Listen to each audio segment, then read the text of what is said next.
World Urdu news Kotli Azad Kashmir से जमशेद आलम की report के मुताबिक ज़िला कोटली वादी समरोड़ का बेटा समाजी कामों में इस तरह मगन होता गया। हर अच्छे काम के साथ चट्टान बन जाना, अवामी नुकसानदेह अमल के लिए बड़ी बड़ी ताकतों को खुला चैलेंज देना, जिंदगी का मामूल लोगों के लिए शब रोज़ आसानियाँ पैदा करने का आदी हो गया है। चिराग हमने जलाए हवा के होते हुए एक और कदम खूबसूरती की तरफ, जिसका नस्बुल ऐन अवाम की फलाह बहबूद देखिए। सुनिए अंसर मुजफ्फर एडवोकेट साहब को।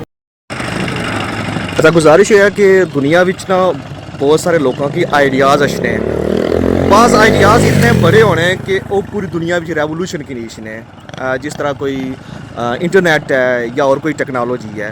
बाज़ गत कोई छोटा सा आइडिया या प्लानिंग आई सकने वो आल दो उसने उस तरह के असरात नहीं होने। मिसाल के तौर पर कोई बूटा लाई या ठीक है, अब पूरी दुनिया तो उसकी मुस्तफीज़ नहीं होने, लेकिन बहुत सारे लोग जड़े वो उसकी छावां बेसन और लाने वाले की दवा दे सन और वो समझो कि अपनी हद तक उस बंदे जाना अपना हक अदा करी छोड़िया। इस तरह अस कुछ दिन पहले अगर चौका खलते वे तो असा की ख्याल आया कि यार ये 2 फुट जड़ी है ये शोल्डर पहने ले वे, अगर ऐस मार्केट है अगर मुकम्मल गहरा पे जाए, क्योंकि ये जी मार्केट है ये बड़ी बिजी मार्केट है। बहुत सारे लोगों तक क्या उसी कि इतने जिलो गुजरो तो इतने बंदे बैठे होने फटे डाइट है।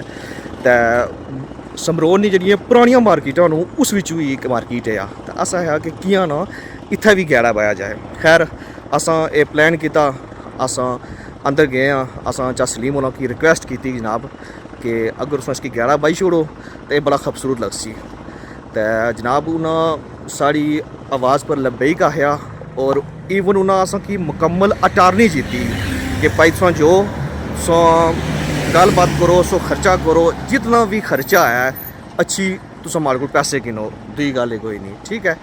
और असा इस पर जो सलीम साहब ना उन्होंने वालद चौधरी पाक सैन साहब ना और उन्होंने पूरी फैमिली ना शुक्रिया अदा करने कि जिन्हें इस समझो कि साड़ी आवाज़ पर लब्बे कहा। अब बहुत सारे लोग ये भी आई सकने भाई जी कि जी उन्होंने अपनी मार्केट सी तो या वह सारा कुछ भाई जी मार्केट उन्हें अपनी सी, लेकिन है कि बंदा गल्लां दा करी छोड़ना, लेकिन है कि रुपया लख जेबा चू देने से बंदे की साथ चाहिए होना ठीक है।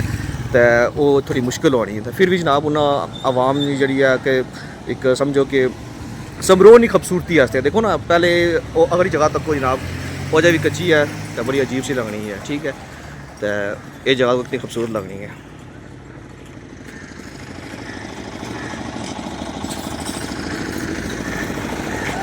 तो अस कोशिश करसा कि इस सिलसिला इतना रुके ना, अगर बाजारा भी सब तो पहले अस घरों शुरू करसा डॉक्टर मुदस्सर होनी कि जी 2 फुट का जनाब ये वाला जरा ठेके भी आया 2 फुट तो अलावा जितनी बाजारा भी जगह बचनी ना पूरी डॉक्टरें दुकाना अग्गै या अग्गै मार्केटा वो अस दुकानदारों की रिक्वेस्ट करसा ठीक है।